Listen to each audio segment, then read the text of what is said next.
அதாவது நடுத்தர வர்க்கத்தை சேர்ந்த நான் கடன்பட்டு குர்பானி கொடுக்கலாமா? பொருளாதாரம் சம்பந்தப்பட்ட எந்த வணக்கமாக இருந்தாலும் கடன் வாங்கி செய்யக்கூடாது. காசு சம்பந்தப்பட்ட தொழுகைக்கெல்லாம் கடனை காரணம் காட்டக்கூடாது. எதுக்கு?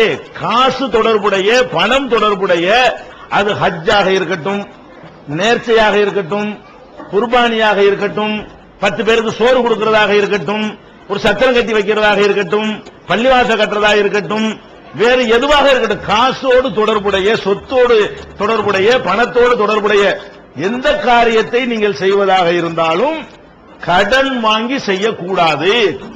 உங்கள்கிட்ட இருந்தா தான் செய்யணும். உங்களுக்கு கெப்பாசிட்டி, சக்தி இருந்தா தான். அது அக்கீக்காக கொடுக்கிறதா இருந்தாலும், குழந்தை பிறந்தன்னு கொடுக்குறீங்களே 7வது நாள் கொடுக்கணும் இருக்குது, ஒன்ன கண்ண ஒண்ணு வாங்கி கொடுக்கணுமா? அந்த நாளில் உங்களுடைய பொருளாதாரம் என்னன்னு பாருங்க.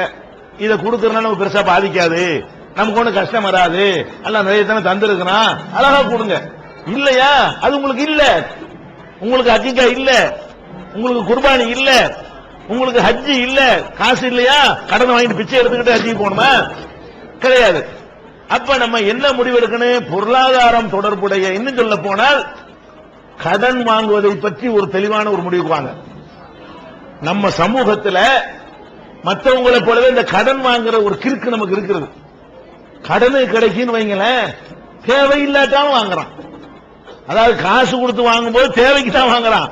கடனு கிடைச்சுன்னு சொன்னா வீட்டுல கரண்டே இருக்காது, கலர் டிவி கடனா கொடுத்தா கேட்கறான் போய், ஏண்டா உன்ட்ட கரண்ட் இல்லையடா, எதுக்குடா கடனா தர்றான்ல, எதுக்கு கடன் தான் வாங்கணுமா? உனக்கு கெப்பாசிட்டி. கடன்னா என்ன நினைக்கிறான்னா, கடன்னா திருப்பி கொடுக்க தேவையில்லைன்னு நினைக்கிறான். அப்படி ஒரு எண்ணம் உண்டாகி போச்சு. கடன்கிறது என்னது? நம்ம திருப்பி கொடுக்கணும். ஏழ்மை உனக்கு ஒழுங்கா சம்பாதிச்சே ஒரு 1000 ரூபாய் 5000 ரூபாய் சேர்த்து வைக்க வக்கு இல்ல, நீ எப்படி ஒரு டிவியை கடனுக்கு வாங்கி திருப்பி கொடுப்ப? நம்ம என்ன பண்ணணும்? நம்ம கிட்ட அல்லாஹ் தந்திருந்தா வாங்கணுமே தவிர, கடனை வாங்கி ஒரு பொருள் வாங்க நினைச்சீங்கன்னு வைங்க, கண்டிப்பா குறிச்சுக்கிறங்க, 95% பேரால் அதை தீர்க்க இயலாது. அந்த தீர்க்க இயலாத நிலையில உள்ளவன் தான் கடன் வாங்குவான். அதனால கடன்கிறது, இன்னும் சொல்ல போனா கடன்கிறது ஒரு பாவம். நம்ம கடன்கிறது ஹலால் நினைச்சுக்கிட்டு இருக்கிறீங்க. கடன் யாருக்கு ஹலாலு? ஒரு ஆத்திர அவசரத்துக்கு தான் ஹலால்.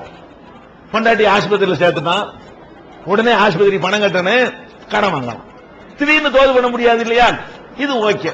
பாப்பாவுக்கு ரொம்ப முடியல, சீரியஸா இருக்காரு, இது மாதிரி பேஸ்மேக்கர் வச்சாதான் பொழைக்குவாரு, அவர் 1.5 லட்சம் ரூபாய் பேஸ்மேக்கர், கையில காசு இல்ல, சரி 4 பேருக்கு கடனை வாங்க. ஏன்?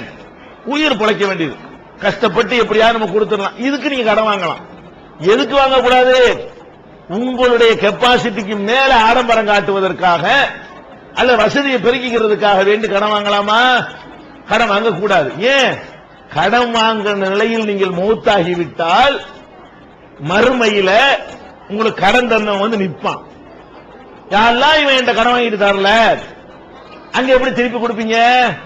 அங்க காசு கிடையாது, அங்க பணம் செல்லாது, திருப்பி கொடுக்கணும்ல. அதே நேரத்தில் கடன் கொடுத்தவன் பாதிக்கப்பட்டிருக்கானே, அல்ல எல்லாத்துக்கும் நியாயம் கொடுக்கணுமே.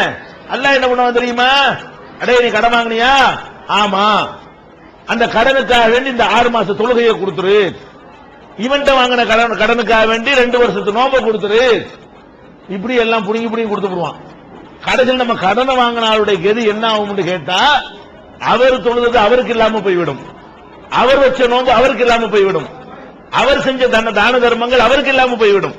அதனால கடன் வாங்கி உங்களுடைய தேவை, அத்தியாவசிய தேவை இருந்தாலே தவிர, உயிர் காக்கிற தேவை இருந்தாலே தவிர கடன் வாங்காம இருப்பது மறுமைக்கு நல்லது, இம்மைக்கு நிம்மதி.